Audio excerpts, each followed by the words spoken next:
crawl. Hi, my name is Rodrigo Cañete, and this is Everyone Thinks Is Queer, Except You and Me, the podcast. The podcast of Love Are Not People, the legendary blog that changed the surface of the art of the Southern Cone, and now it's making waves on the other side of the ocean. This week, we pay homage to Pedro Lemebel, a performer and writer that changed my life and that of many queers who thought in the Pride Revolution that came after the Stonewall riots that gay marriage, civil union, and AIDS were part of what Pedro called the actualization of the colonial bonds between the global North and the global South. I decided to do this in two parts. One is for the Spanish-speaking world, in particular, for Chilean and Argentine listeners, among others, and viewers in YouTube who do not need to have the broader context that international audiences need to understand such radical and disruptive figure and how relevant and why it was so relevant. The second one will be released later this week and will try to, let me use this word, evangelize the listeners of the global North on who was Pedro Lemebel and why his performative turn is not only art but an opportunity to re-examine those institutions like academia that romantically claim to be the reservoirs of truth and virtue. So those who do not speak Spanish are invited to listen to the wonderful tone of Chilean Spanish that is going to be spoken today, which is not the way I speak, but most of all, remember that you will receive the English version this Friday. I also take the opportunity, when I say receive, to ask you that if you like this podcast, subscribe to it. Leave a review in your platform. That could be Spotify, Apple Podcasts, Amazon, etc. And once you left a review, or at least put the 5 stars that we deserve, it would make it easier for others to find us in the platform. Also, if you access this podcast through my blog, lovearenotpeople.org, remember to subscribe to the blog, to my YouTube channel in youtube.com/@RodrigoCanetLamp. That is Rodrigo Canet, Canete, Lamp, from Love Are Not People, LANP. That's my YouTube channel. Now I switch to Spanish. Esta semana se cumplieron 8 años de la partida de una figura que cambió la vida de muchos, como yo, que presentían que algo olía a podrido en esta diversidad sexual transformada en moda y política de Estado, y en esa cueca democrática que solo sirvió para polarizar más la riqueza. En el caso de nosotros, los homosexuales, hemos incluso accedido a estas libertades a cambio de resignar nuestra propia cultura y abrazar modelos de felicidad heterosexual, convirtiéndonos simultáneamente en muñecos de torta y payasos, los que perversamente les da la tranquilidad que los heteros siempre requieren, pero nunca brindan, y para convencerse de que están haciendo lo correcto y son superiores ética y moralmente. Lemebel es para los gays algo análogo a esta iglesia que estamos viendo, Santa María de la Salute, en Venecia. Ambos, tanto Lemebel como proyecto, como figura, y el edificio que estamos viendo, fueron construidos tras una peste. Fueron construidos arquitectónicamente, con mucho cálculo, y cuidando cada detalle, para que el interlocutor que importa tome nota. La de 1630 y la de 1984. La primera, bubónica. La segunda, el SIDA. Y esa es una regla de oro del sujeto subalterno talentoso. Dicho de otro modo, a la galerista Orly Sacar, argentina, se le aplaude por ser lesbiana, porque su propia vida imita los valores de sanidad burguesa de la familia heterosexual, y además porque antes de sus heterodoxias cumplió con la sociedad y aportó a su reproducción, sin chistar. Pero la verdadera razón por la que se la deja tener voz es porque su discurso y sus vidas son exclusivamente patriarcales. No hay nada queer en ellas. No hay ni un gramo queer. Y es la relación entre tener una voz potente y la muerte la que parece ser directa. Yo ya ni cuento las veces que me desearon la muerte por hacer crítica cultural de manera performativa en la Argentina. El problema es que mi performance, como la de Pedro Lemebel, hacen ruido. Estas dos entrevistas son dos aportes que, según entiendo, son importantes y necesarios para los años por venir. Debemos situarnos en Chile, el país del Cono Sur que, para bien o para mal, fue protagonista de un momento del arte y la cultura de gran sofisticación, cuyo impacto sigue sintiéndose en el mundo, sobre todo con el giro micropolítico que se puso en evidencia durante el Ni Una Menos, y que antes que eso vio artistas chilenas que abrieron puertas, aunque al hacerlo, y sin siquiera sospecharlo, al pensarse heroínas automáticamente, cerraron otras. El beso de Damiela El Tit, en donde se empodera extrayendo el beso y el valor artístico de un homeless, no es un acto de empoderamiento, sino de abajismo. Lo mismo puede decirse de las trabajadoras sexuales transexuales que Paz Errázuriz retrata, usando poses y encuadres que aluden a pintores holandeses como Gerard Dow o Diego Velázquez, que ellas nunca entenderían.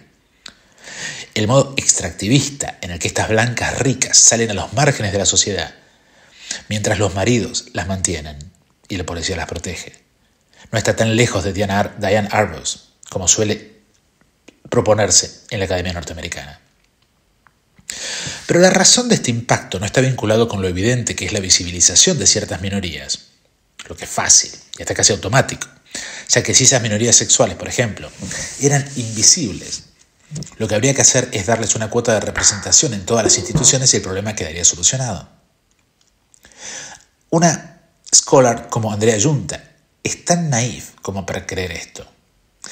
Di el ejemplo de Orly Ben-Sakar porque demuestra que tener vagina puede no ser la condición del débil, sino del que transforma al miedo que su debilidad le brinda en ataques a otras minorías.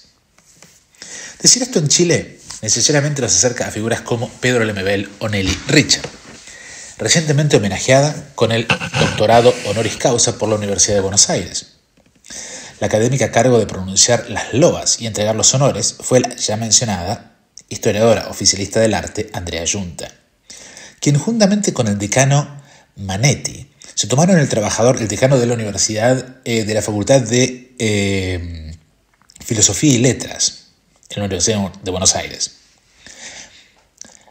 Ambos juntamente se tomaron el trabajo de proclamar lo que la evidencia visual no demostraba. Porque mientras ellos nos contaban lo feminista que era todo el evento y el modelo oficial de conducta y de virtud, lo cierto es que las autoridades sentadas eran todos varones y las títeres parecían ser las entretenadoras, entertainers de la audiencia, que el hombre más importante en la sala, el rector, ni siquiera consideró de importancia como para quedarse a escucharla. No creo equivocarme si afirmo que Yunta nunca en su vida tuvo una firma de responsabilidad que le diera autoridad sobre un presupuesto público, por ejemplo. Sin embargo, ni dudó en transformar al gay mestizo, que soy yo, en el objeto de su odio por señalar en el 2014 que el nivel de lobby que venía haciendo no le hacía bien al lugar que reclamaba ocupar en la academia, y el resultado de eso se ve hoy. Ella es, o debería ser, si le diera el piné, el reemplazo de Ernesto Laclau en aquel primer kirchnerismo. El problema es que no tiene producción académica real de peso. Tras su libro sobre las vanguardias, que es un libro que no habla de arte sino de la relación entre arte y política, sin meterse ni una sola vez en la obra, ni siquiera es una sociología del arte, sino una geopolítica del arte. Tras esto fue Radical Women, la muestra en el Hammer Museum, que como muestra fue un gran rejunte visibilizador, pero no mucho más que eso. Los textos del catálogo son malos sin excepción. no se la puede poner al mismo nivel de Richard, porque en el caso de esta, por lo menos, sabemos de quién se copia. Hal Foster, y en estudios de la memoria de todos el material que maneja Richard, yo me atrevería a decir que Junta, si lee ese material, lo entiende a medias. Su libro de arte feminista latinoamericano, publicado en el momento justo y de manera oportunista, fue escrito sin ganas, con desprecio del lector y de manera improvisada. Las razones en detalle de esto las doy en mi historia a contrapelo del arte argentino, publicado por Sudamericana, Random House. Los capítulos sobre las cuotas y porcentajes en el libro de Junta, para que las mujeres puedan ser finalmente visibilizadas, así como sus citas a María Paula Zacarías, la revelan como un cóctel poco serio de vocabulario académico, periodístico, autoayuda y no sé qué más. Ahora, su último libro es un punto y aparte. Es un libro sobre arte contemporáneo, porque estoy convencido de que en un par de puntos importantes toma párrafos de mi libro. Pero cuando estos dos paladines de la subalternidad se juntan y hablan en nombre de la mujer, me pregunto dónde queda esa mujer negra o mestiza sobre la que cae el peso del trauma real y no weaponized como el de ellas. Porque la verdad, yo en esa mesa en la UBA, el único color que veo es el blanco. Ni hablar de que al momento clave, que es el de la clase magistral, de la que recibe el doctorado, el rector, sin dar demasiadas explicaciones, se retiró y ni escuchó el contenido de la subalterna homenajeada. Personalmente creo que el biologicismo de Junta y constructivismo situacionista de Richards oscilan entre una especie de darwinismo filofascista y el cinismo sofista desmaterializador, en el caso de la segunda. El biologicismo darwiniano de Junta es melancólico por lo fracasado, ya que en esa pelea biológica las mujeres pierden, tienen menos fuerza física al momento de la batalla. Y eventualmente el hombre también no tiene un útero que garantice por sí solo la reproducción social, para todo quedar como siempre, o peor, bajo nuevas y más delirantes confirmaciones. También dije que su rosquerismo, un término del argot porteño que deriva de rosca o entuerto, negociación tras bambalinas, arreglos espurios o corrupción filokirchnerista, iba camino no solo a una sociologización del arte, en el que la estética queda relegada a un lugar superfluo, decorativo, un lugar ornamental, un lugar burgués, algo que no es cierto, por cierto, sino que corría el peligro de hacer que ese broker de mano de obra barata en la que se convirtió el artista condicione ya no económica, sino también ideológicamente al artista. Es decir, por broker de mano de obra barata me refiero a el curador. El curador poco a poco se va transformando su tarea en garantizarle a las instituciones que los artistas van a ganar menos y van a hacer lo que ellos quieran. Que los artistas van a ganar menos y van a hacer lo que ellos quieran. El tiempo me dio la razón y el octavo pasajero alien nació y se llama Feda Baeza, un miembro de esa élite de clase media ubicada de manera gratuita en la UBA y cobrando conchavos estatales en el CONICET, primero en donde bajo el paraguas de ese estado escribió injurias del tipo que yo nunca escribí en mi blog. Sobre nadie, aun cuando Juanita Blé, que casualmente la que me hizo la primer nota de este blog, me contactó para que yo hablara con un tal Del Pino, que me ofreció dinero para ensuciar empresarios. Sin embargo, Baeza levantó las banderas de lo queer, pero desde el Estado.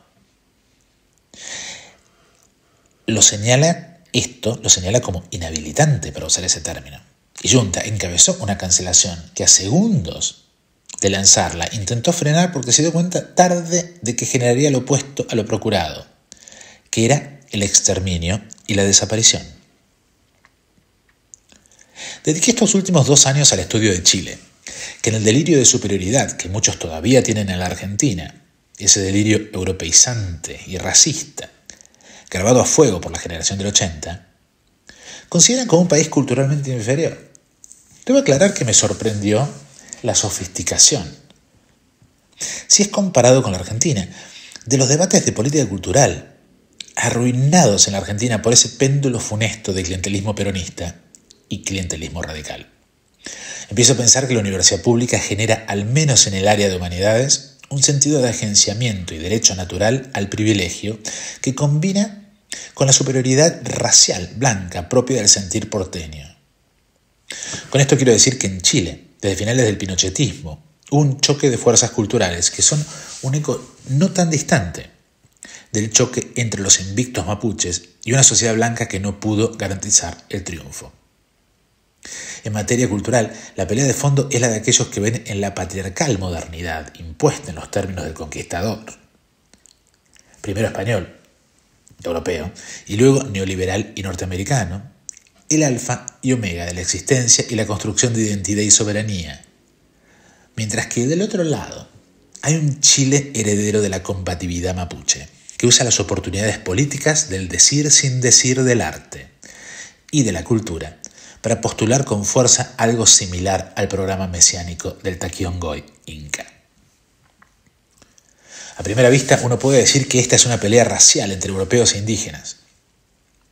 Otros, la mayoría desde la creación de los departamentos de estudios latinoamericanos en el norte global, verán en esto una lucha entre machistas y feministas o entre patriarcalismo y queers, pero nada es lo que parece en Chile. Y por algo la cultura de la neovanguardia se define en relación al estatus y el poder de la palabra, en tanto dispositivo de categorización y control, ya que las variables se cruzan. Si Junta dice una cosa y hace otra, este parece ser el caso de Nelly Richards también. Esto a pesar de que hay diferencias radicales en sus concepciones del feminismo. En su libro Masculino y Femenino, o Masculino / Femenino, Nelly Richards critica la postura purista basada en el cuerpo y el feminismo radical, que rescata las formas de expresión y comunicación inherentemente femeninas, más intuitivas que lógicas, más materiales que conceptuales, más afectivas que racionales.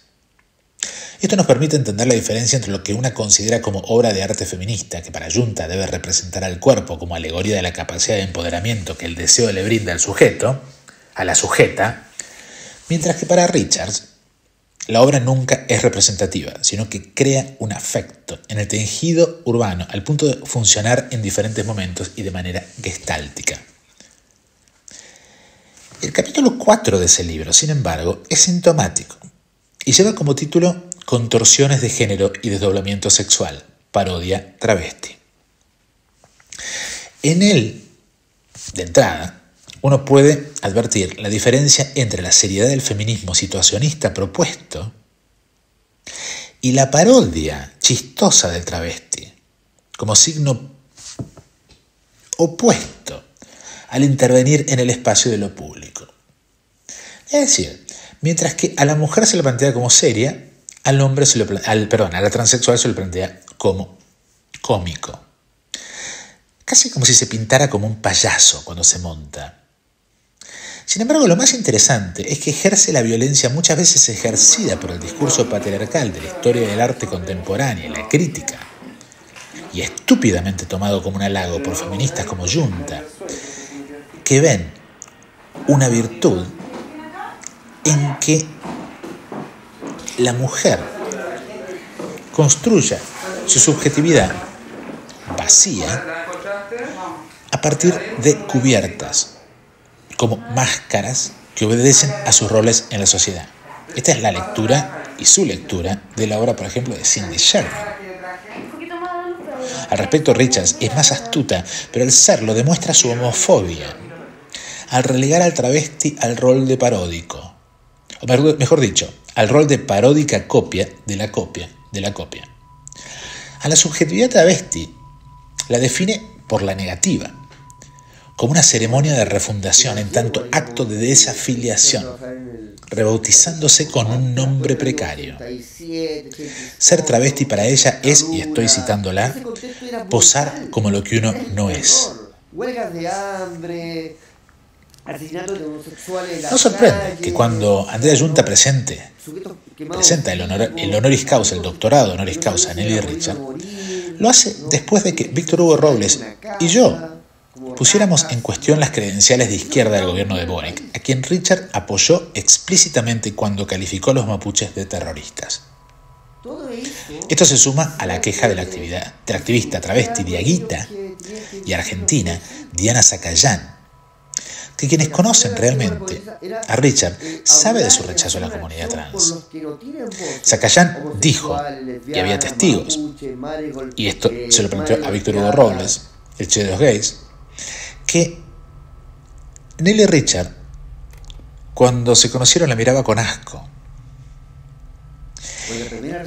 Y se conoce en la comunidad gay este rechazo a la comunidad trans por parte de Richard, que encarna algo que acá en Inglaterra se llama feminismo liberal. Ella, cuando denuncia al feminismo radical de Junta, en realidad lo que está reivindicando es algo muy parecido a el feminismo de J.K. Rowling. De lectura yo le hablaba del débil, ¿no? Y el débil también puede esto de que alguien como Diana Zacayán señale que la miraba con asco, que Nelly y Richard la miraba con asco y desdén, habla no solamente de lo travesti, sino también de lo diaguita, de lo indígena. Y ahí me toca más de cerca. En la Argentina, cuando con ayuda de Telam, Junta logró que se quitara un premio como leccionador mensaje al resto del mundillo cultural de que no se toleraría ninguna disidencia, el PUS brotó. Y el ímpetu decolonial de verdaderas feministas como Silvia Rivera Cusicanqui llamaron la atención, como antes lo había hecho Pedro Lemebel con el Partido Comunista, sobre el carácter colonizante desde afuera, pero también desde adentro de los populismos nacionalistas, cuya agenda es tan extractivista y de derechas como la de cualquier régimen neoliberal. Es más, la única diferencia entre el neoliberalismo de shopping mall y el kirchnerismo de protesta, liderado por las abuelas de Plaza de Mayo, es de grado y también de forma, es decir, es simbólico. Ambos son extractivistas, ambos responden a intereses empresariales y sectoriales, en desmedro del resto de la sociedad. Ambos son patriarcales, por más queer que se presente. Es más, de hecho, su queer estrella, Fede Baeza, al decidir transformarse en transexual, lo hace encarnando el tipo de señora blanca de clase media, alta de barrio de Recoleta, que desprecia al homosexual, al pobre y al morocho. Pero en medio de tanta desesperanza, Víctor Hugo Robles, el Che de los gays, me llama. Yo no soy bueno con ese tema de la amistad. Soy una especie de lobo estepario que debe ser una de las razones por las que me fui de un país como Argentina, en donde existe un mandato cultural y transgeneracional a pertenecer y depender a determinado grupo. Este sistema de dependencias es reforzado por los grupos de WhatsApp, generalmente formados por los débiles, a los que se los expone permanentemente a la humillación de cierta información, que no los deja bien parados ni a la altura moral requerida como miembro de la familia patriarcal. Al que define su vida de acuerdo a cierto criterio de libertad se lo envidia, critica y reprime. Y es por eso que la distancia natural que un inglés pone respecto al otro, para mí fue un tipo de libertad que me permitió respirar y hablar como estoy hablando hoy. Pero el Che de los gays no es argentino sino chileno. Y no solo chileno, sino amigo personal de algunos de los cerebros performativos gays más radicales e interesantes del último siglo, como Pedro Lemebel y el Pato Egaña, por ejemplo, que hicieron de los márgenes un desfondamiento en la teoría en el caso del primero y en la práctica en el caso del segundo. El Che de los gays no es un tipo fácil, pero yo tampoco. Su dificultad uno la encuentra en la superficie. Es narcisista como yo y se enoja fácil, generalmente tras hacer un fetiche de una norma totalmente burguesa. Es una especie como de neurosis. Es consciente de que es un prócer de la comunidad gay internacional, pero su rechazo del mercado como fuente de legitimación lo convirtió en otro lobo estepario. El viento nos juntó y agárrate, Catalina. Yo me propuse recordárselo lo más que pudiese. Y él, a cambio, una vez que me conoció, hizo algo conmigo que los argentinos nunca hicieron. No declaró la amistad, sino que la cayó. y procedió a la acción. Así, el Che me llama y me obliga a check-in, a reconectar cuando no quiero reconectar. Por eso cuando...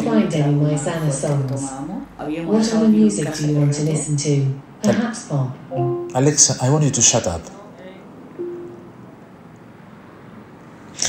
Sigamos. Yo me propuse recordárselo lo más que pudiera, y él a cambio, una vez que me conoció, hizo algo conmigo que los argentinos nunca hicieron. No declaró la amistad, sino que la cayó y procedió a la acción cotidiana. Así el Che me llama y me obliga a check-in, a reconectar cuando no quiero reconectar. Por eso cuando el Che te presenta a un amigo... Passada, bicha. O que foi, mulher? Nada mais, nada menos do que se ele senta, ele tos, ele ré, ele rais, ele ris. R$600 na minha conta. Muito obrigado, papai Bolsonaro. Soletra Bolsonaro, bicho. Bele bolsa, ele sorri, ele narra, ele ro. Bolsonaro, você não está fazendo mais do que a sua obrigação. Bueno, buenas noches. Estamos en un caluroso enero, día 18, con 30 grados de calor ya. En la tarde van a ser ya de 23:39. Y estoy con mi gran amiga, maestra, mi querida poeta y escritora performancista Carmen Berenguer. Y bueno, nos mandó un mensaje este entrañable luchador y activista social Víctor Hugo Robles, más conocido como el Che de los Gays, donde le mandó algunas preguntitas a Carmen en relación a la conmemoración del 8º aniversario de la partida de Pedro Lemebel. Bueno, Carmen, buenas noches. Mira, acá voy a juntar dos preguntas que Víctor Hugo te manda de un grupo de 5 preguntas, y hay una pregunta, la número 1 con la número 3, que se relacionan, así que voy a hacer de ellas una sola. Uh-huh. Carmen, acá en la primera pregunta dice, bueno, ¿qué ha sido de Chile sin el ojo de loca que no se equivoca de Lemebel? Y a su vez, en estos tiempos de política restauradora y conservadora entre derechas e izquierdas, entre paréntesis, derechas e izquierdas, ¿la loca voz crítica de Lemebel seguirá perdurando más allá de sus escritos? ¿Qué piensas, Carmen? ¿Cómo lo ves? ¿Qué dices? Bueno, mira, yo veo que el tiempo pasa, ¿no? Y uno pudiera decir de que ese comienzo de Lemebel en la radio, qué sé yo, tenía el sentido de ser allí. Es decir, estaba recién arrancando la política chilena. Conservadora de alguna manera, se constata ahora, pero en ese entonces era exactamente eso, conservadora. Y Lemebel arremete con todo su lenguaje, digamos, y bastante frontal. Ahora, el tiempo ha pasado y el tenor de la política también. Entonces, los textos de Lemebel, yo creo que estarían vigentes hoy día, pero haciéndole algunas, como, digamos, en el sentido profundo, yo diría que sí son muy necesarios. Bien, Carmen, ¿cuánto de Carmen Berenguer podemos descubrir en los textos de Lemebel? ¿Y Pedro afectó, de efecto también, influyó en los tuyos? Mira, cuando nosotros nos conocimos, Pedro Lemebel estaba muy entusiasmado a escuchar, cuando me escuchaba, leer un poema que se llamaba El Loco. El Loco es un molusco que le dicen el loco chileno. Y yo utilizaba una suerte de metalenguaje, obviamente en una época muy tensa, dictatorial, que había que decir y no decir, por así decir. Pero uno se las arreglaba de tal modo que lo que ganaba ahí era lo literario. A Pedro eso le encantó y me persiguió y quiso acercarse a mí para hablar solamente de ese texto. Le llamaba la atención cómo había escrito yo ese poema y por qué. Entonces, la pregunta es ¿qué tanto hay en los textos? ¿No así? ¿No así? Yo diría que hay siempre, nadie es original, ¿no? Nunca. Siempre hay, y sobre todo cuando son dos amigos, como éramos con Pedro Lemebel, claro, se interconectan y hay trasvasije porque hay conversaciones en conjunto. Y la conversación es un modo de hacer literatura. Y en tu bitácora, ¿tienes pensado escribir sobre tu política y poética relación con Lemebel? Y también en ese cruce, bueno, la historia con las yeguas del Apocalipsis, que también son parte de un proceso importante también contigo, y tú tienes que ver mucho que ver con eso también, ¿no? Mira, yo he escrito algunas cosas ya en la relación que me han pedido en alguno que otro lado, y yo ya he ido escribiendo un poco esta relación con Lemebel, pero con las yeguas, pero en un sentido político, porque si bien es cierto, los tres escribíamos, ¿no es así?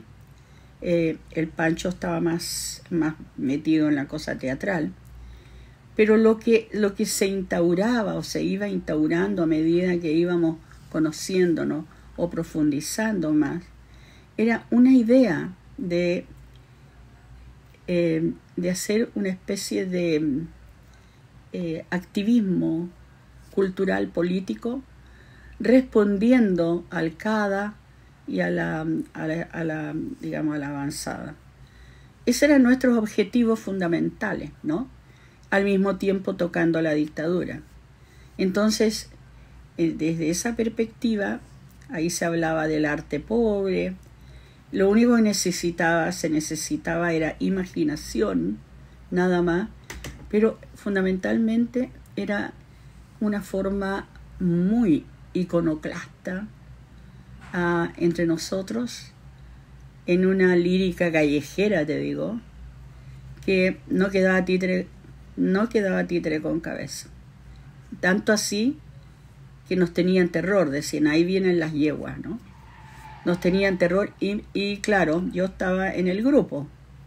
Entonces, pero sobre todo gestando esta actividad de alguna manera que a mí me pareció la más enriquecedora, la más importante, lejos, ¿no? Después se conservadurizó todo, incluyendo nosotros mismos. Qué interesante. Y ese tiempo, bueno, las yeguas, tú siendo parte de esta presencia poética, estética y activista, lumpenesca, o como tú quieras enunciarlo, como se haya establecido, pero previo a eso, ¿cómo se dio? ¿Cómo conociste a Pedro? ¿Cómo se fue construyendo? ¿Tú te conocías con Pedro? ¿Te conocías con Pancho? Los tres se ubicaban, eran un bloque, se fueron juntando de a poco. ¿Cómo se dio esa simbiosis, ese rejunte, ese reencuentro, ese encuentro? ¿Cómo fue? ¿Cómo se dio? Yo ¿cómo se dio así? Yo era una mujer muy política, metida en la cosa activismo cultural y político, la dictadura de frente. Entonces nosotros habíamos articulados orgánicas de la Sociedad de Escritores de Chile. Estaba el colectivo de escritores jóvenes, por ejemplo. Yo tenía un grupo que se llamaba Grupo Tralca de poesía, ¿me entiendes? Y todos proveníamos de alguna manera cercano a un taller que había en la Sociedad de Escritores. Pero se gestó este activismo. Entonces, Pedro llegaba con la Mirna, yo recuerdo esa época vivida. La Mirna era su gran amiga y llegaba ahí. Pedro estaba en el taller de la Pía Barros, que vivía aquí a la vuelta, y escribían cuentos, ¿no? Entonces, personalmente yo tenía mucha noción sobre el cuento, pero no me entusiasmaba mucho, me entusiasmaba más el entreverado escritural, entrevero, ¿no? De muchas cosas a la vez. Y esa fue nuestra relación primaria, yo diría. Y Pedro me preguntaba cosas y yo lo quería meter en partidos políticos de la época, que eran absolutamente clandestinos, como el Partido Socialista, que terminó en los comandantes, en fin, una serie de historias ahí, que pero de todos modos, esa fue la época trágica, diría yo. Fue la época profunda, ¿no? De creernos el cuento de que estábamos avanzando para derrocar a Pinochet. Nuestro único objetivo era derrocar a Pinochet. ¿Y cuando conociste a Pedro, lo conociste por separado junto con Pancho? Absolutamente. ¿Y después cómo se fue dando ese hilo? Yo conocí a Pedro primero. Pedro, como te cuento yo, cuando se acercó mucho más, se acercó en esa época política, y después cuando el Pedro se acercó más todavía a indagar acerca mío, es cuando yo había estado participando en el Congreso y había sido parte de la organización. En el fondo yo organizaba muchas cosas. Entonces era parte de la organización del Congreso de Literatura Femenina. Y eso de alguna manera venía respondiendo a otros textos literarios, a otras preguntas literarias que no nos habíamos hecho. ¿Y cómo aparece, de dónde aparece Francisco Casa? Bueno, pero esa era la idea de donde estábamos situadas nosotras, las mujeres, era el margen. Era conceptualizar un lugar. Bueno, y eso también el Pedro lo tomó, le llamó la atención, porque había que tener un lugar, ¿me entendí? Entonces le llamó la atención y se acercó mucho. Y el Pancho yo lo conocí aparte, porque a mí me invitaron a estudiar filosofía, cosa muy, muy, muy divertida, te digo, porque nunca pensé que iba a entrar a estudiar, digamos, académicamente. Entonces, pero no era filosofía, era estudios culturales, te formaban desde la filosofía para terminar en estudios la crítica cultural. Pero ahí conocí a Pancho. Pancho estudiaba literatura, era alumna de Federico Choc y tejía en la clase, eso yo sabía. Y en el patio cuando salíamos a tomar un café, a fumar un cigarro, conocí a Pancho, y Pancho, ¿qué te digo? No me dejaba tranquila, se volvió loco. Y ahí nos hicimos muy amigos con Pancho, porque Pancho era vital. Tanto así Pedro no era tan vital, pero era más dramático, más melancólico, diría yo. Pero Pancho era pura bulla. Y bueno, y ahí de pronto estaba yendo Pedro a mi casa, y de pronto llegaba el Pancho, ¿no? Y llegaba el Pancho, y de hecho, bueno, ahí tenían una suerte de, ¿cómo se podría decir? De conatos, ¿no? ¿Quién es amigo? Disputa de amistades, ¿no? ¿Quién era la más amiga? Claro. ¿O la más enemiga? También, claro, era eso. Pero esa situación se da todo políticamente, culturalmente, no era nada de juego, te digo, pero era mucho juego, digamos. Ahí comenzamos a desarticular muchas cosas, sobre todo, te digo yo, mucha moral de la izquierda, de alguna manera, y moral de la derecha, para qué decir. Pero ahí comenzamos a pensar muchas cosas de la política, realmente. Bajo el asedio de las armas, de la violencia política y el asedio de la violencia patriarcal, o sea... Totalmente. Pero ahí todavía no nos manejábamos con esos conceptos, sino que el concepto era más bien política, cultural y abajo Pinochet. Democracia en la casa, democracia en el país. Ese era nuestro eslogan, te digo. Mira. ¿No? Y ahí no surgía todavía ni remotamente una idea de pensar en la yegua del apocalipsis. Ahí estábamos pensando que éramos activistas culturales y que armábamos y desarmábamos cosas nada más. Levantábamos la casucha, la botábamos, la desarmábamos, ¿me entendí? Ese era el juego. Pero también era el ping-pong de la lengua, era lo que estaba leyendo. Yo había viajado a Estados Unidos, a Argentina, y me había traído a Berlonger, me había traído el Girri, me había traído a Eduardo Espina, varios autores digamos, que eran de la editorial El Último Reino. Bueno, todas esas cosas culturales que eran tan interesantes, pero además el antecedente de las yeguas, yo tenía relaciones con unos amigos que se llamaban Los Cuatro Jinetes del Apocalipsis.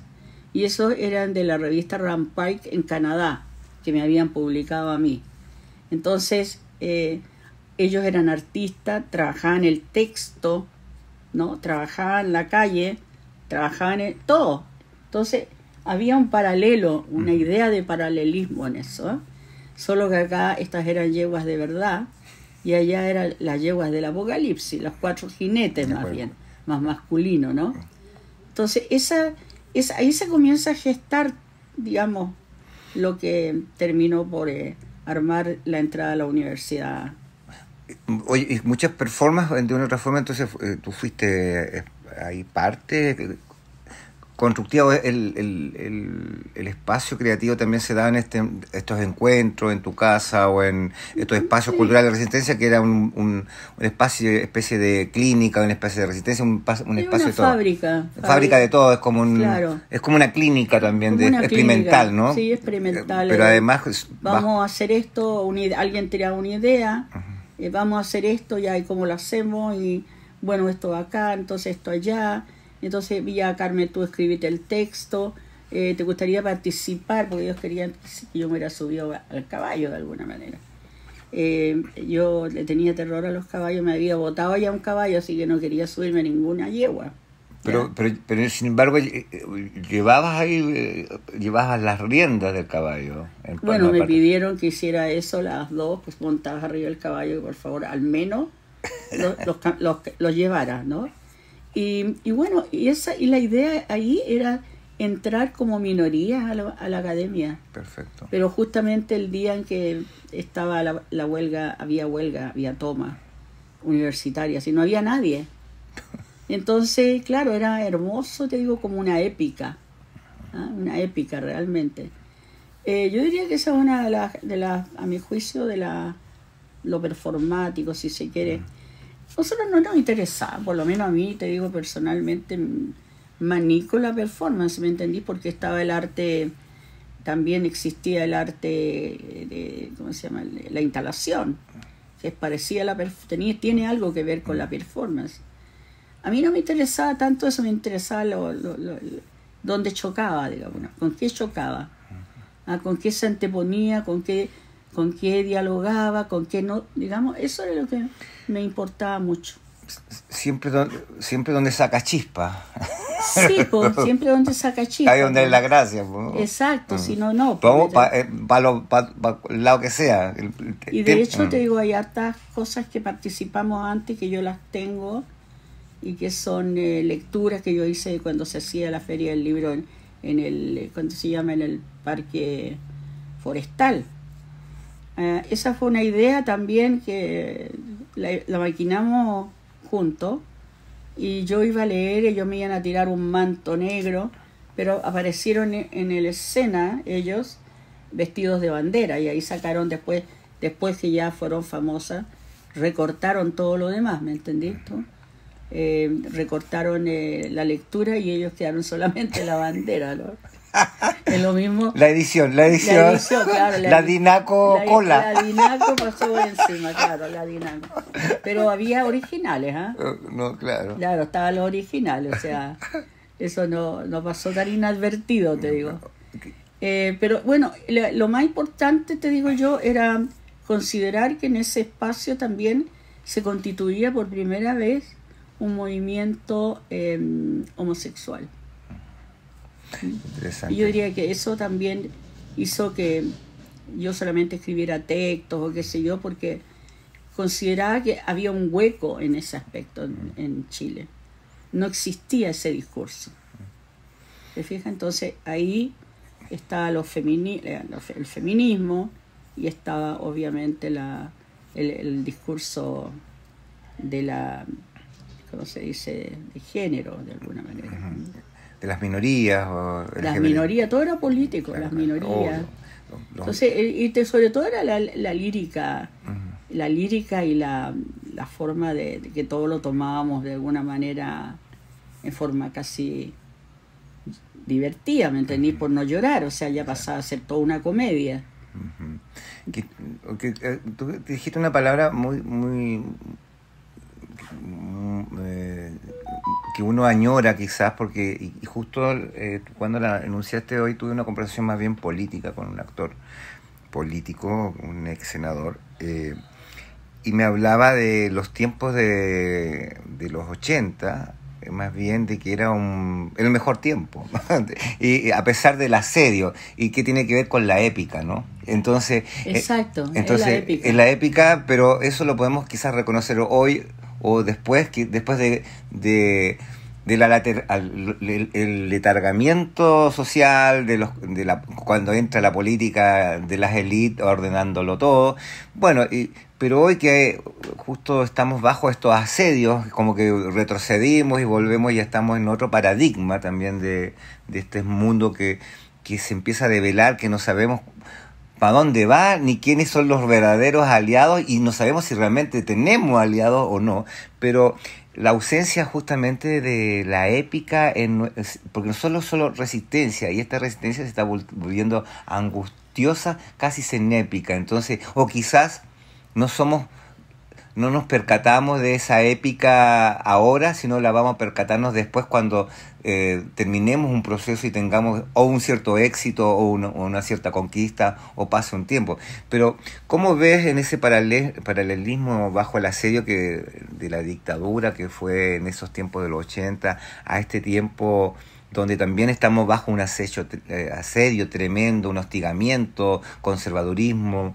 denegacionismo, justo a los 50 años del golpe militar que se conmemora este año, donde vemos que se refuerzan y se justifican y tenemos autoridades, los mismos psicópatas que hicieron el golpe, hoy nos dan lecciones de comportamiento moral y ética, porque, bueno, siguen tan panchos como siempre. Entonces, ¿cómo tú relacionas a esa épica de ayer con esa resistencia de hoy? ¿Y cómo lo podrías entrelazar en este acompañamiento? Porque hoy, al parecer, hay espacios, obviamente, otras Carmen Berenguer, otras Pedro Lemebel, que se están juntando y están haciendo formas de escritura, resistencia de arte, a partir del arte, a partir de otras formas de creatividad.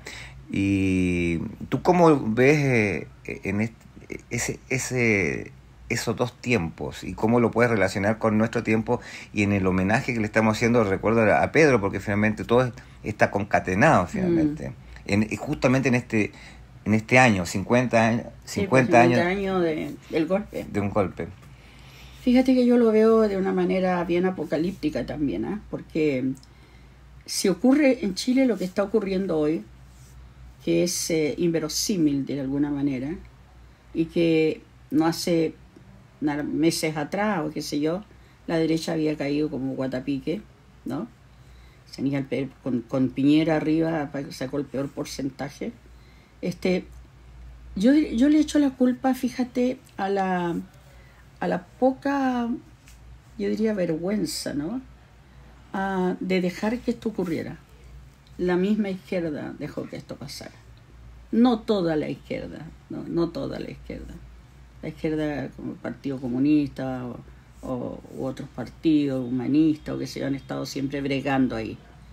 Pero la socialdemocracia le entregó todo el poder a la derecha. De hecho, cada vez que alguien se logra enfrentar o pasar a algo, como por ejemplo el indulto ahora, todo, digamos, es una larga hilera de respuestas y de molestia de una opinión que da el presidente, que es su derecho, su prerrogativa. Entonces, me parece tan inverosímil, te digo, que ocurra algo así, porque las revistas que se fueron a la mierda, todas las revistas que habían, ¿no?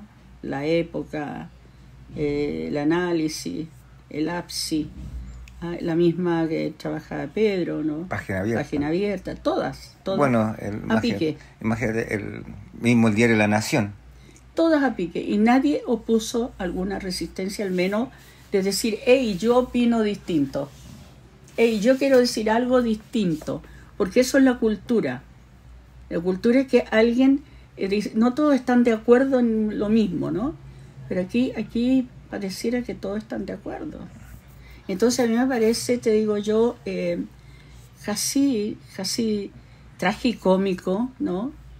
Que estaba pensando ayer que desde la calle los muchachos llegan al poder, pero se lo están haciendo mierda. ¿Cachai? O sea, algunas pataletas irán a dar ahí, ¿no? Pero así como va la cosa, se lo están bypaseando completamente y reculando en todo sentido. Entonces, claro, estos templarios, ¿no es cierto?, que le cuidan el dinero a los ricos, es decir, es la vergüenza de lo que significa ver un parlamento como lo que es hoy día. Es una vergüenza. Se van a juntar ahora. Bueno, no quiero hablar de la contingencia porque es absurdo. Pero lo que te quiero decir es que aquí ocurrió en Chile un hueco. Y ese hueco, ese vacío, no fue nunca llenado.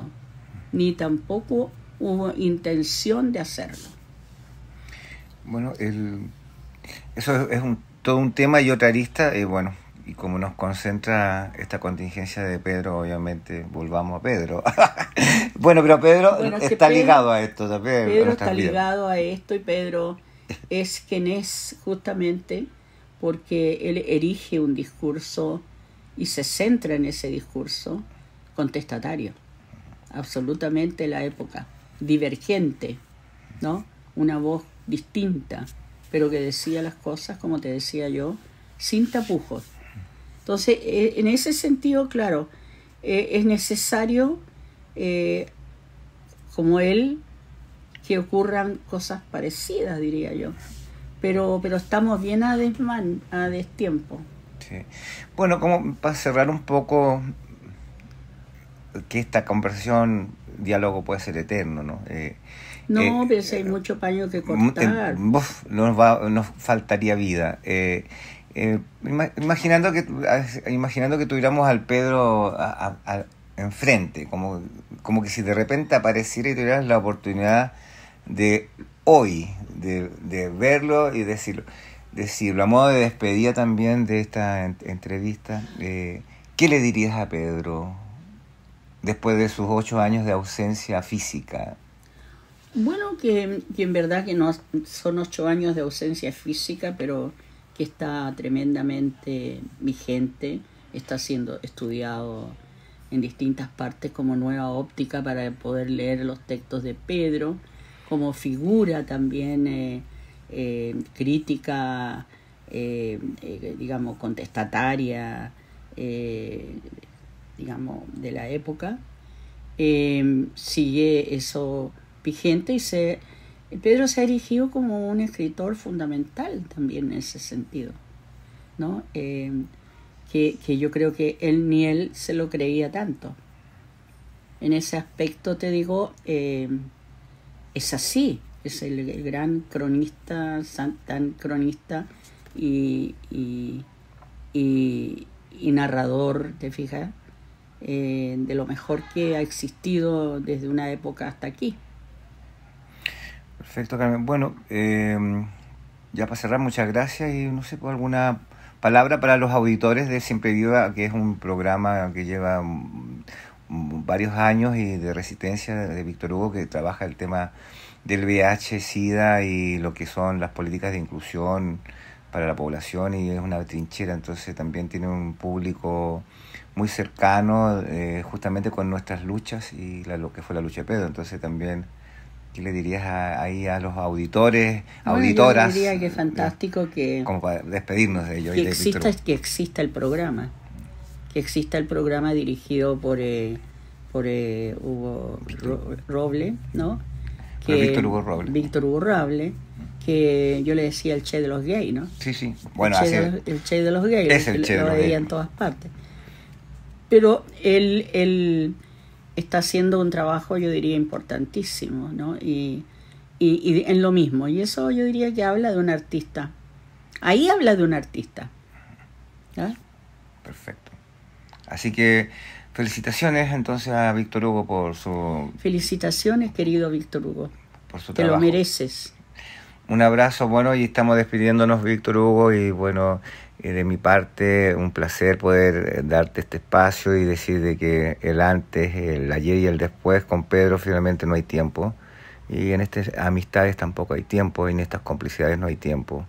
Siempre vamos a morir resistiendo, así que... Y justo el 8, el 8 dicen que es un número de la eternidad, pues si tú ves el 8 es como una... Vas, vuelve, viene, Sí, es el eterno. Bueno, en esa somos eternos. Somos eternos. Eso. ¿Por qué 8? Por el 18. Por el 8, porque es una gira, nunca es como una espiral. Sí, no para. No sí, para, claro, entonces por eso es eterno. ¿Pero por qué decís 8? Porque es el 8º aniversario de Pedro. De la era. Mira, ya. Okay. Eso. Muy bien. Muy bien. Muy Buenas bien. noches. Buenas noches. Chao.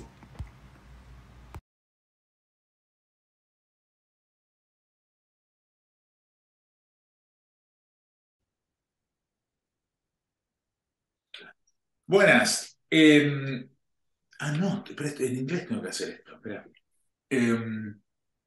Yo lo hago en inglés y empiezo a hablar en castellano. Hi, this is LoreNotPeople.org in its new phase in English, and I will ask you to pay attention to this conversation, mostly if you are interested in sexual identity and queerness, because today we're going to talk about the most important queer individual, activist, artist, performer in Latin America. And it's Pedro Lemebel, and 8 years ago, he died this same day. And for that, we invited El Che de los Gays, Víctor Hugo Robles, who was his companion in activism at the radio, and he shared the key moments of his life. I call him the real second Che del Apocalipsis, or mayor of the apocalypse. Víctor Hugo Robles, bienvenido. Y ¿qué significa este día para vos? Hola Rodrigo, muchas gracias por la invitación, un gusto, un placer dialogar siempre contigo de modo tan creativo, político, audaz e irreverente también. Bueno, este día conmemorativo, un día de recuerdo, un día político, un día también de complicidad con la memoria de nuestro querido amigo, compañero, guía también, que nos ha indicado un camino político de subversión, de su alternación, un camino zigzagueante, nuestro querido, inolvidable Pedro Lemebel, al cumplirse 8 años de su viaje al cielo, como O diría al Mirta infierno. Parra. O al Acá infierno. lo estamos recordando y lo estamos recordando también en vida, con activismo, con lucha callejera, política y cultural. Bien callejera. Algo que los une a ambos fue el amor por la radio. Y es interesante que, por ejemplo, en Argentina, Batato Barea, quien falleció de SIDA a mediados de los 90 y está muy asociado con la figura del Lemebel del otro lado de los Andes, eh, solía incluir la radio en sus numeritos, en sus performances. Habla un poco de la pasión que ustedes compartieron por la radio, que poca gente habla, y los académicos ni siquiera casi lo tocaron el tema. Y contame un poco esa pasión por los medios, porque hay algo ahí que ustedes hicieron que es muy novedoso. Bueno, no todos los medios, sino que estamos hablando precisamente de la radio, que es el medio que llega al corazón, que es el oído, ¿no? Como Pedro diría, ojo de loca no se equivoca.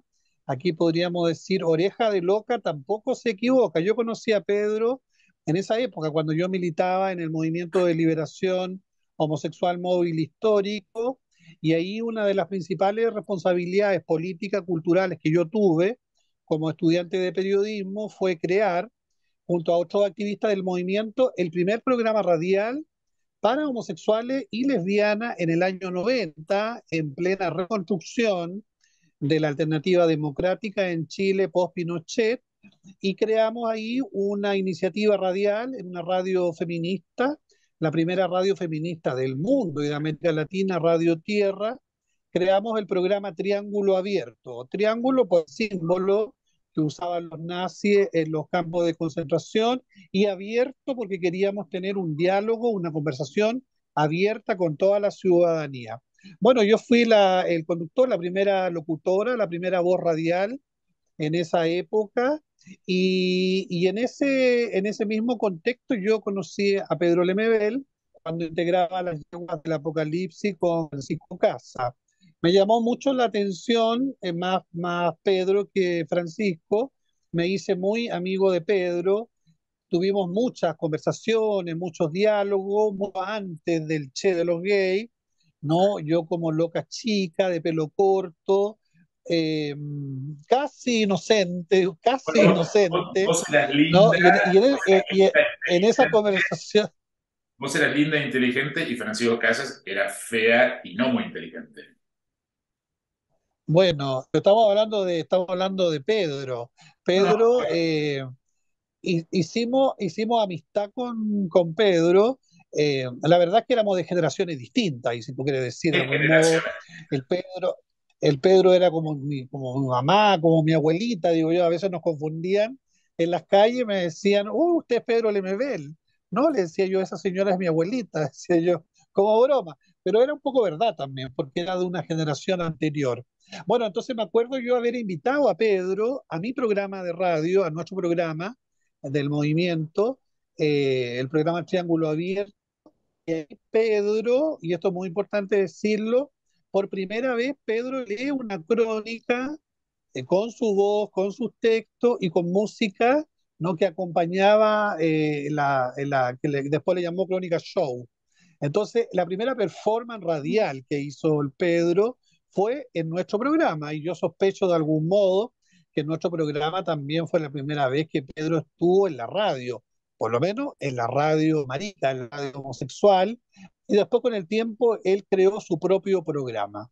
Bueno, y fue muy importante esta complicidad radial, esta complicidad no solo de escucha, sino que de habla, ¿no? Porque la voz también, es un habla, y en los años 90 construíamos el movimiento de liberación homosexual, la lucha subversiva homosexual.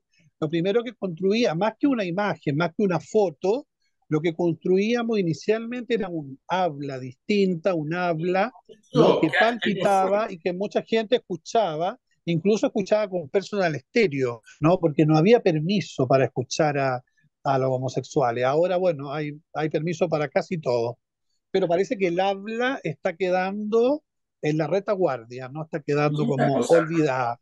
¿de qué Para años eso es estamos hablando? rescatarlo. Para la gente no sabe nada. ¿De qué años estamos hablando?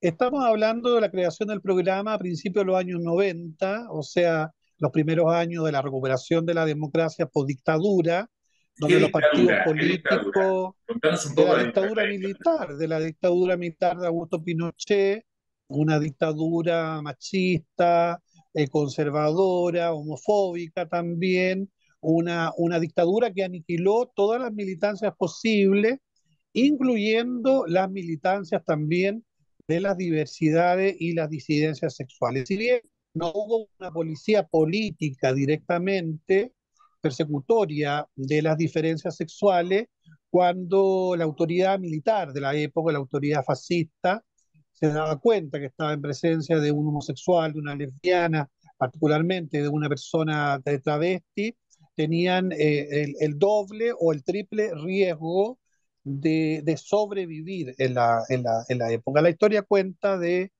personas que fueron violadas en sus derechos humanos en tiempo de la dictadura militar. también en tiempos de Allende, debo decir. Hubo violaciones en tu libro que se llama Bandera Hueca.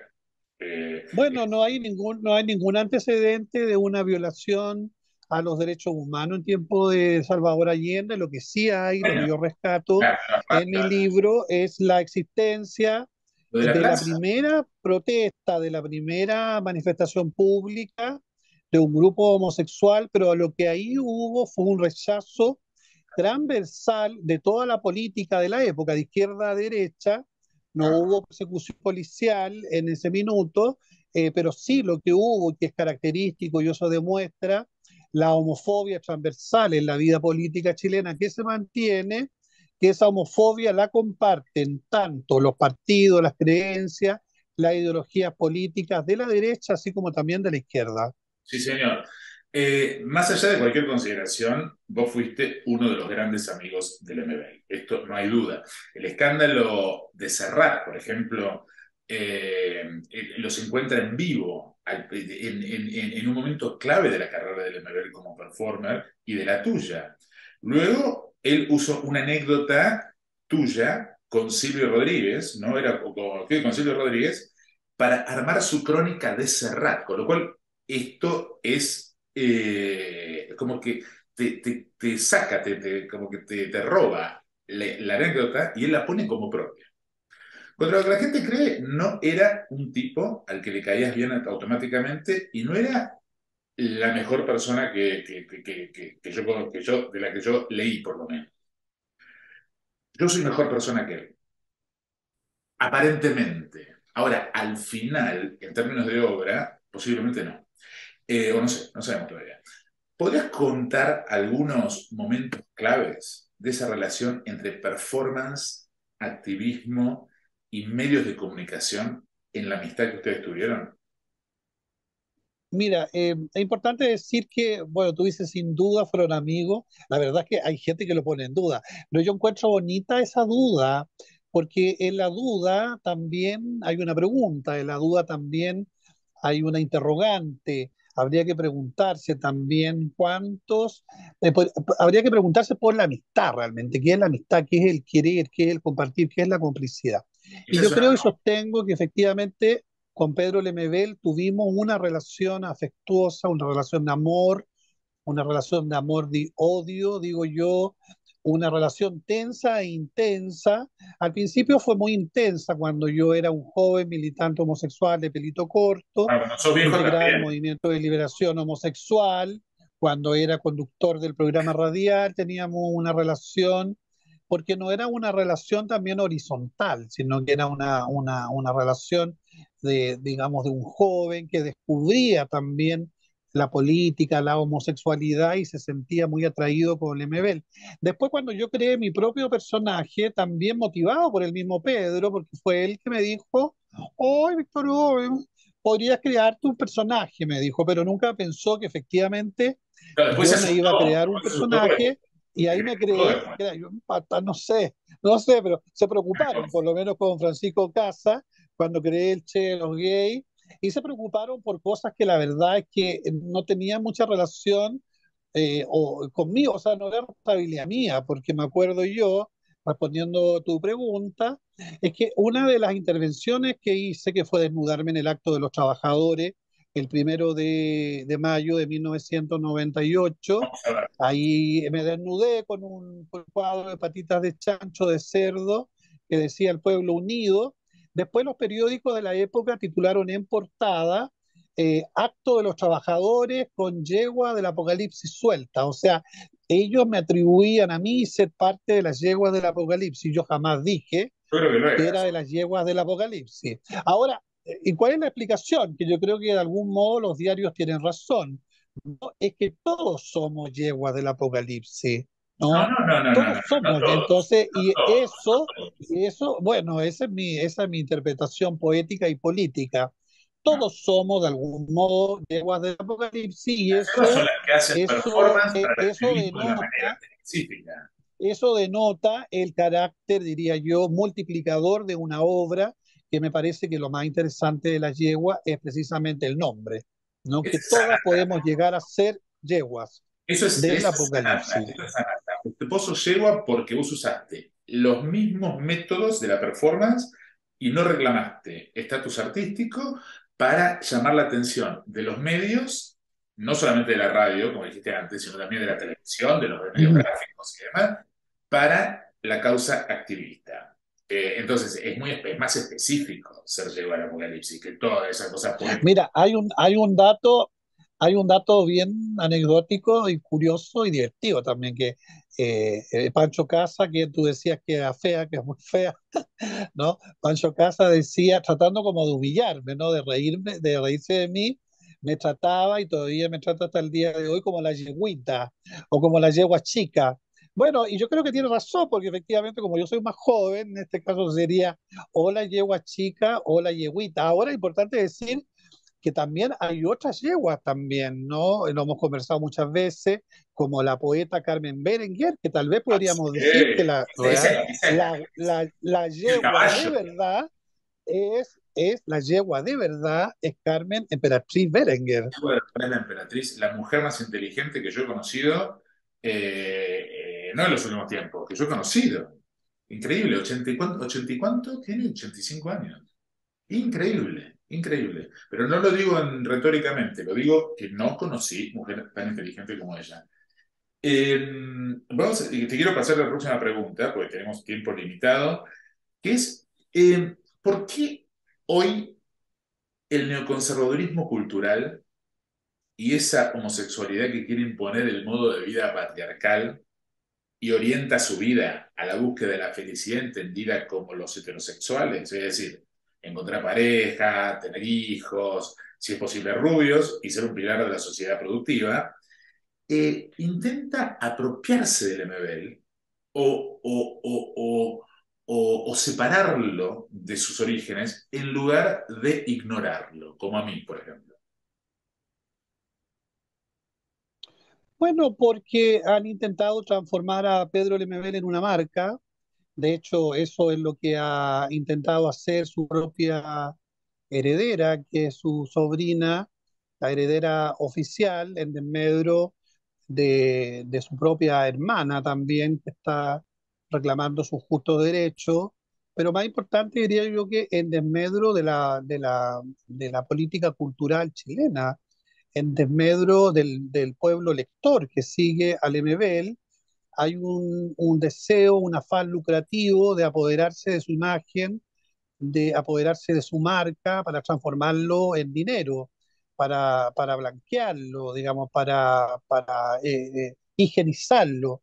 Y por Pero eso entonces que para vos es un tema familiar, no han es un tema aparecido sistémico. obras como películas, han aparecido películas sobre su obra, han aparecido también Una mierda, documentales una sobre mierda. su obra, que cada uno mira y observa y describe al Pedro, pero siempre se traduce El eso en documental dinero, me en una gusta, ganancia. el documental me Y gusta. también está digamos, la pseudobiografía que escribe Oscar Contardo, que en el fondo son sus propios prejuicios, son sus propias limitaciones, son sus propios miedos, son propias ansias de integrarse a ese mundo del MBL, el que él nunca estuvo presente y nunca fue invitado. Entonces creo que todos han buscado de algún modo hacerse de algún sostén o de alguna ganancia político-cultural, de alguna ganancia intelectual, académica, en este caso de los cineastas, de los videastas, de los escritores también ciúticos del establishment, de la homosexualidad de Estado, de la homosexualidad de clase, a diferencia también de otros tantos maricones pobres, de otros maricones proletarios como yo, que rescatamos toda esa rabia, ese inconformismo, ¿no? Esa sospecha que tiene Pedro Lemebel respecto del sistema y respecto también de esta pseudodemocracia que construyen los partidos de izquierda, de la pseudoizquierda. Por eso que rescatamos el texto del MBL, hablo por mi diferencia, cuando él dice, sospecho de esta cueca democrática. Creo que ese texto es el más vigente también hoy, en tiempos de Gabriel Boric, que persigue a los jóvenes estudiantes, que persigue a los trabajadores, que persigue al pueblo mapuche, que se alza en armas y se alza también para recuperar sus territorios. Habría que decir, como decía Pedro Lemebel, yo sospecho de esta cueca democrática del Frente Amplio y de Gabriel Boric Font. Eh, a ver, es interesante porque lo que acabas de decir, por un lado lo achacás al sistema, pero por otro lado, cuando buscas culpable medio como en una telenovela familiar, cuando en realidad me parece que puede haber un plan mucho mayor, es decir, de lo que se publica es lo que es afín a cierta idea del homosexual. Creo que en mi caso sí fue un, un, un empujón, digamos, de alguna manera. Mi trabajo con las yeguas del apocalipsis, mi trabajo con el cuerpo confrontado a la dictadura chilena, Pinochet, y todo eso tuvo que ver, evidentemente que tuvo que ver porque yo antes escribía unos cuentos que me iba bien, ¿ah? Me iba bien. Eh, en términos de que había algo de mi escritura ahí, ¿ah? En barbecho, había algo, ¿no? Pero me faltaba este empujón, ¿ah? No para salir del closet, yo nunca estuve en closet. Los pobres no tenemos closet, tenemos ropero. Y eso. Yo siempre estuve afuera del closet. Se me notaba siempre, de un avión. Y de ahí apareció la crónica. Solamente de ahí. Y sobre todo porque me pagaron. Y sobre todo porque me pagaron. O sea, cuando yo digo el pagarme, no estoy hablando del metal.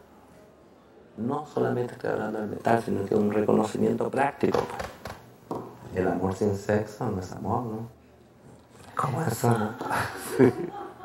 Ay, que te miro y que te quiero de lejos. No, tiene que ver con eso.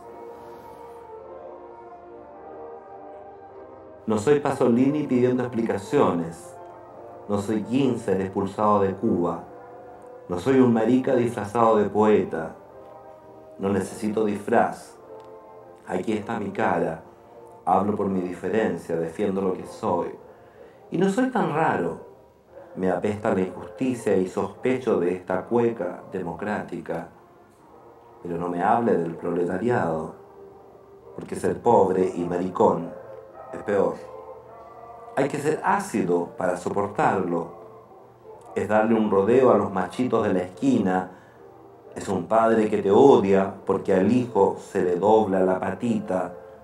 Es tener una madre de manos tajeadas por el cloro, envejecidas de limpieza, acunándote de enfermo, por malas costumbres, por mala suerte, como la dictadura, peor que la dictadura, porque la dictadura pasa y viene la democracia y detrásito el socialismo y entonces, ¿qué harán con nosotros, compañeros?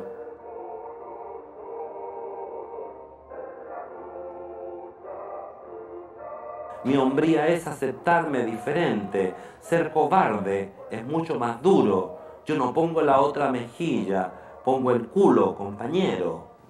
Y esa es mi venganza. Mi hombría espera paciente que los machos se hagan viejos. Porque a esta altura del partido, la izquierda tranza su culo lacio en el Parlamento. Mi hombría fue difícil. Por eso a este tren no me subo sin saber dónde va. Yo no voy a cambiar por el marxismo que me rechazó tantas veces. No necesito cambiar. Soy más subversivo que usted. No voy a cambiar solamente porque los pobres y los ricos, a otro perro con ese hueso. Tampoco porque el capitalismo es injusto. En Nueva York los maricas se besan en la calle. Pero esa parte se la dejo a usted, que tanto le interesa que la revolución no se pudra del todo. A usted le doy este mensaje. Y no es por mí. Yo estoy viejo. Y su utopía es para las generaciones futuras, creo. Hay tantos niños que van a nacer con una alita rota. Y yo quiero que vuelen, compañero.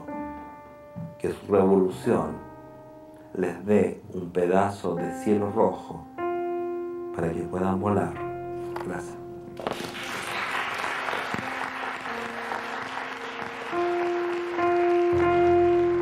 Y más me gusta el cierre. La Lee el partida, la cierre, salida. lee el cierre en español. Sí, pero ¿por qué te ríes tú de ese decorado, decorado frufru, de ese decorado cursi en el texto del MBL? Porque es parte también de su escritura, ¿no? Esa ternura, esa hermosura que puede ser leída como cursi. Y esa alita rota, es cierto, esa alita rota de tantos niños, niñas niños que todavía son perseguidos, que son mutilados, niños también que son, Hace no, un ahora montón, porque la lista le rota llaman bullying. es la Entonces, eso sí muñeca rota. ocurre, eso sí ocurre. Entonces, de hecho, en el Parlamento chileno en este minuto se está discutiendo un proyecto de ley que se llama José Matías para que los niños y niñas y niñas en los colegios puedan estudiar sin que nadie les arrebate, sin que nadie les cercene esta alita, no que Pedro le llama la alita rota. Hay muchos niños que se suicidan por estas situaciones. Entonces, puede parecer cursi, puede parecer corintellado, puede parecer edulcorante, pero efectivamente lo que él señala en este texto de los años 80 está absoluta y completamente vigente. Más, o más posiblemente, ¿eh? Porque a pesar de lo que parece, o más, porque los números de homofobia son mucho mayores que antes. Eh, Te quiero hacer esta pregunta. En vida, ¿él era consciente de lo popular que era? Y como consecuencia de tanta fama, ¿era feliz? Yo creo que un poco sí también, un poco sí, un poco no. Eh, me le gustaba, bueno, Pedro era como nuestra Madonna, ¿no? Era divertido salir con él, era divertido, pero también era agobiante, porque efectivamente era poco el tiempo que podía conversar o dialogar con él, porque mucha gente lo detenía en la calle, le pedían autógrafos, se sacaban fotos con él. No, porque Entonces, él no era claro, la casa, entonces. él gozaba de ese reconocimiento popular, él gozaba de ese cariño del pueblo, ¿no? Pero también él sufría, ¿no? Él se sufría de la homofobia y sufría también del desprecio de la élite política y sufría el desprecio también de la derecha chilena. Hay varios episodios en sus libros donde él vivió situaciones bastante desagradables en aeropuertos, en restaurantes, ¿Cómo se llama la entrando senadora? a la radio tierra, ¿no? Porque claro, él era un homosexual evidente, era un maricón evidente como somos muchos, y a esos maricones evidentes también se les persigue, ¿no? Se les No estoy persigue. tan Y de acuerdo con la anécdota él del claro, aeropuerto, ¿eh? Porque la anécdota del aeropuerto, él la cuenta en el libro, creo que es en el... espérate, es el de Gladys Marín. En el de Gladys Marín. Y esa anécdota, él empieza hablando mal y maltratando a las empleadas. Ahí empieza con una misoginia rampante. Y después él diferencia a estas nuevas esclavas, digámoslo así, a las que trata bastante mal, tanto literariamente como literalmente.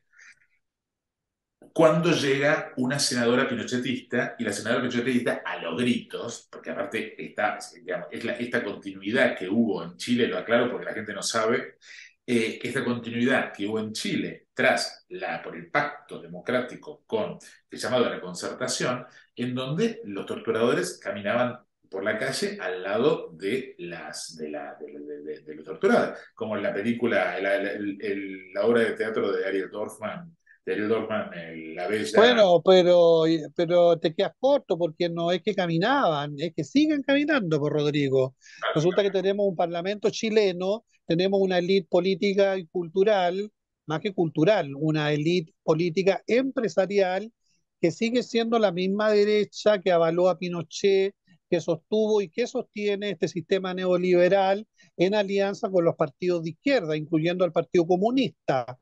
Entonces, ese texto, por eso digo yo y sostengo con mucha fuerza, más allá de la crítica respecto a lo que tú señalas, que podríamos analizar, digamos, y gastarnos la vida analizando cada uno de los textos, de las palabras que usó bien o mal Lemebel. Aquí lo que importa, creo yo, es una crítica que No, le hace feroz pero la a una misoginia no es clase menor, ¿eh? social, a un sistema de opresión social, a un sistema de opresión también neoliberal capitalista, y cuando tú hablas de que se paseaban, ¿no? Estos personajes siniestros, como en este caso, ¿no? ¿Por qué las maltrataba a las Era, azafatas? que era un colaborador de la dictadura, yo me quedaría con eso, ¿no? Es importante señalar que estos mismos personajes siguen siendo senadores, siguen siendo diputados y lo más probable es que lleguen a la presidencia de Chile. Entonces, por eso sí, pues, insisto yo que los textos del MBL siguen siendo textos completamente vigentes porque son una crítica a estos años de neoliberalismo, a estos años también de democracia pactada entre la Sí, izquierda pero y lo la derecha. Y confundís. ese pacto desgraciadamente no se ha roto, Está claro, pese o más allá de lo eso que está fue la claro. revuelta social, la revuelta popular, ese pacto, esa alianza entre la derecha neoliberal y la izquierda, ¿no? Que pacta con la derecha, sigue siendo un pacto vigente. Y por eso es importante volver a los textos de Pedro Lemebel. ¿A vos los textos te parecen de calidad? Bueno, yo no soy crítico literario, yo soy activista social, político y cultural, Pregunto a y vos, contigo estoy estableciendo un pregunto a vos. diálogo político, un diálogo cultural, un diálogo social que desde acá, desde la pertinencia que yo hago desde mi casa como militante, me atrevo a decir que son textos, que más que textos, estamos hablando de gritos libertarios que se expresan, ¿no? En estas letras, como decía Pedro, en estas letras huérfanas, ¿no? En estas letras también que se construyen a contrapelo de la literatura machista, de la literatura también que se construía en esa época. Creo que Pedro fue muy inteligente también, primero, en no creerse el cuento del escritor superestrella, aunque pareciera ser, ¿no? Que podría tener esa característica. Yo creo que él hilvanaba, él sentía, ¿no? Como un artesano que hilvana cada una de las letras, porque esas letras hablaban de lo más profundo del ser, de lo más profundo de las carencias, de las necesidades de todo un pueblo que sufre y que reclama. Entonces, más allá de la calidad o no de sus textos, yo le dejaría esa discusión a los literatos, a los críticos, a las críticas Pero perdóname, literarias, que hay muchos y perdóname, muy interesante y tú los podrías entrevistar en este programa. pero perdóname, hay textos, hay muchos otros textos de otros artistas, de otros escritores que hablan mucho más de la gente de abajo que lo que habla de Mebel, que habla de celebrities, habla de Rafael. Bueno, seguramente, pues está Carlos Marx, por ejemplo, que escribió el Manifiesto Comunista, por ejemplo. No sé si vamos a hablar de texto. Pero mira, yo creo que aquí lo que importa, querido Rodrigo, Sí, es querido. que un día como hoy, ¿no? Que se conmemoran 8 años de la partida de Pedro Lemebel, he revisado yo las redes sociales, he Tenerlo como revisado todo lo que se dice, todo lo que se opina de Pedro, y yo creo que hay dimensiones que son muy interesantes, digamos, dimensiones sentimentales, románticas, dimensiones literarias, que no son la única, dimensión era feliz, no me política, contestaste eso, no me ¿no? contestaste eso, ¿era feliz? No sé, voy a soñar con él y en el sueño le voy a preguntar ¿Sos el si era amigo? feliz. Lo que sí yo creo y ¿Sos lo el que yo amigo? vi es que después de la muerte de su madre, Pedro estuvo muy triste, seguramente fue muy infeliz. Así como estaríamos todos también, no se nos muere un ser tan querido como nuestra madre. No sé si existe la felicidad, porque deja de decirte que yo tampoco soy feliz, así que no sé, no sé qué significa esa pregunta, no sé qué es la felicidad, no sé si es eterna, no sé si existe. Lo único que sé es Bueno, que te la hago estamos la pregunta vivos, más corta. ¿no? Y que tenemos que transformar de ¿Cogía esa bien? vida algo ¿Tiene una interesante vida y algo sexual, transformador. tiene una vida sexual que lo satisfacía? No sé, no sé, no soy sexólogo, no soy experto en las prácticas ni en las posiciones sexuales que Pero no sé, la tenía posición Pedro no sé. Lemebel. No sé, Bueno, habrá que, habrá que investigar, habrá que preguntarle a su amante. hago la No, siguiente hay que pregunta. preguntarle a su Vamos, amante. cambiemos de tema, cambiemos de tema ya. Y la siguiente pregunta es, ¿podrías decir que Lemebel en su vida performativa, su vida fue performativa, cuidizó la amistad?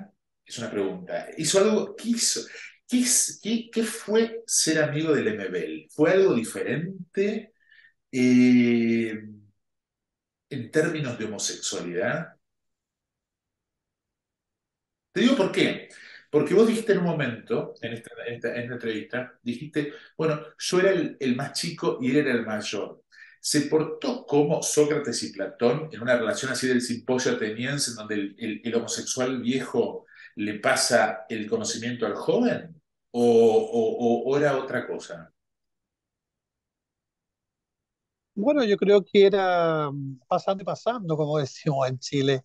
Era recíproco, que cada uno entregaba su experiencia, cada uno aportaba de lo suyo. Yo lo que te puedo decir y confidenciar de que un gran amigo, no, yo sigo soñando con él, él se me sigue apareciendo en los sueños, Pero tengo no me respondés. recuerdos muy vivientes de su amistad, una amistad polémica también que hasta el día de hoy se pone en entredicho, se pone en duda. Me parece interesante que se ponga en duda porque eso habla de una amistad y de una relación viva, ¿no? Eh, Vos sos y yo, amigo mío. y yo rescato Vos sos amigo a mío. veces, a Vos veces, a veces, Bueno, a ver, a si yo veces. te hago lo que te hace lo que te Ah, hago el MB, ¿qué pasa? no, nada, porque tú no eres el MBL, por Rodrigo Cañete. Bien. No seas Eh, igualada, oye, no seas igualada, como, perfecto. como dicen Última pregunta. en Perú. No Última seas pregunta. igualada. Última pregunta que no tenemos tiempo. Como gay, es difícil que la obra del MBL no toque tu vida. Es decir, si sos del país que seas, es difícil que no toque tu vida. Eh, y creo que cada persona que lo conoció, su vida fue afectada necesariamente, porque era un personaje que brilló tanto, que afectó a todo el que se le cruzó y que lo lee.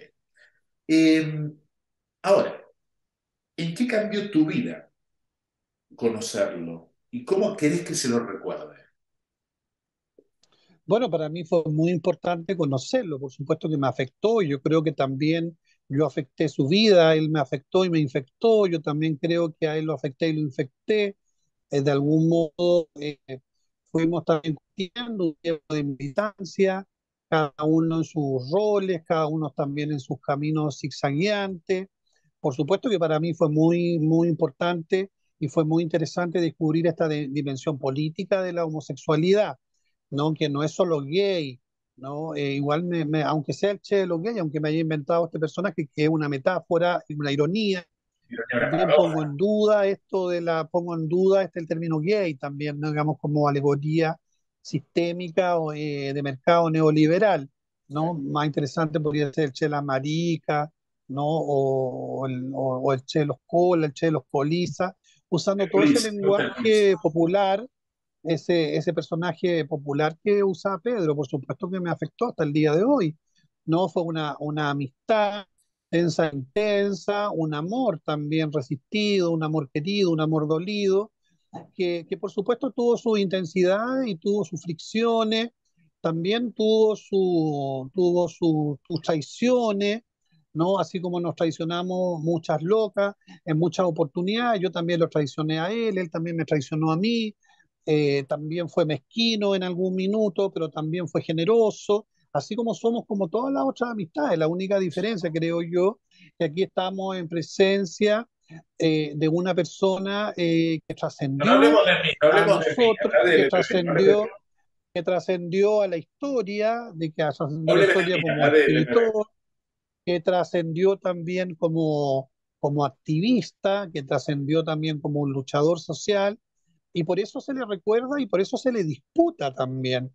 Y yo, así como muchos, estamos en la disputa, ¿no? En la disputa por rescatar algo que nos conmueve, que nos palpita de Pedro Lemebel. Entonces, cuando me critican de que por qué yo lo recuerdo, que por qué yo intento como subirme a este barco y por qué yo insisto tanto con Lemebel, como que si yo no tuviera mi propia vida, bueno, porque creo que son personajes marcadores, así como hay otros también dentro de la cultura popular homosexual.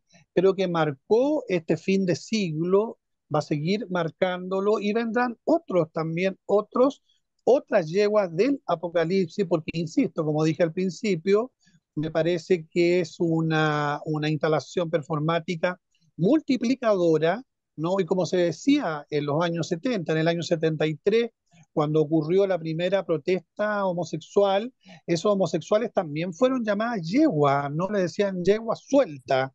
Y esas yeguas sueltas hay que mantenerlas sueltas, ¿no? El día en que las amarren. el día en que las detengan, No, el día en que las Maricarmen Rodríguez, encapsulen, el día Camila. en que construyan esta, no esta, esta, esta, estas celdas para, no para apresarla, como está intentando hacer la oficialidad en el gobierno, como está intentando hacer la oficialidad cultural también con la obra del MBL. Por eso que yo insisto y persisto, ¿no? Y convoco a través de ti y en esta conversación que estamos terminando, a rescatar lo más liberador, a rescatar también lo más subversivo en la obra de Pedro Lemebel, ¿no? Rescatar lo más subversivo, rescatar lo más desobediente. Y en ese Pero bien. sentido, las locas que estamos acá, digamos, este lado del charco, que no somos ni ricas ni millonarias, ni tenemos todas las luces de la televisión, ni del mercado neoliberal de la literatura o del arte, estamos intentando rescatar lo más rabioso, lo más insolente, lo más incómodo de lo que fue Pedro Lemebel. Por eso, con mucho orgullo, no nos declaramos la viuda odiosa de Pedro Lemebel. Muy bien, perfecto.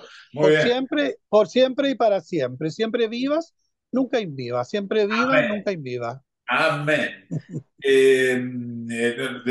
Lo que quiero aclarar es esto último que dijo, lo quiero poner en contexto para los que no son, los que no conocen el tema del debate entre gays radicales y gays asimilacionistas. Solamente voy a decir que Pedro Lemebel se instala en los márgenes de la sociedad y de la cultura, y él opera desde ahí. Con lo cual, lo que está ocurriendo ahora, de diferentes formas, es que hay eso que yo llamaba higienización, que él llamaba, que el Che de los gays llamaba higienización, que yo llamaba apropiación.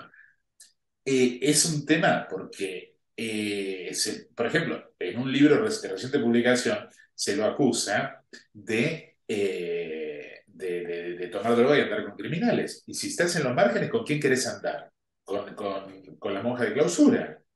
Entonces, esto es algo que es importante porque la disidencia necesita ser disidencia.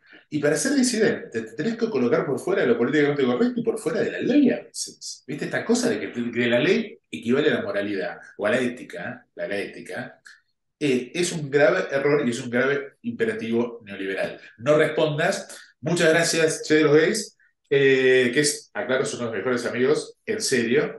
Oye, Y una invitación, como partimos con la pregunta de la radio, ¿no? Invitar a todas las personas que te escuchan y que te ven aquí en tu tan citado, polémico, controvertido canal que tú tienes en redes no tengo sociales, en ninguna YouTube y en hermana otras plataformas de dictadura. en otras plataformas, invitarlos a seguir nuestro programa en Radio Universidad de Chile, radio pública número uno. Seguimos y persistimos porfiadamente en la radio, en el palpitar loco de la voz, no de la voz del corazón, Escuchar todos los días disidencia. domingos a las 10 de la noche, www.radiouchile.cl en el programa Siempre Viva en Vivo, Siempre Viva, Nunca en Viva. Muchas gracias. Siempre viva en vivo, siempre viva, ¿cómo es siempre viva en vivo?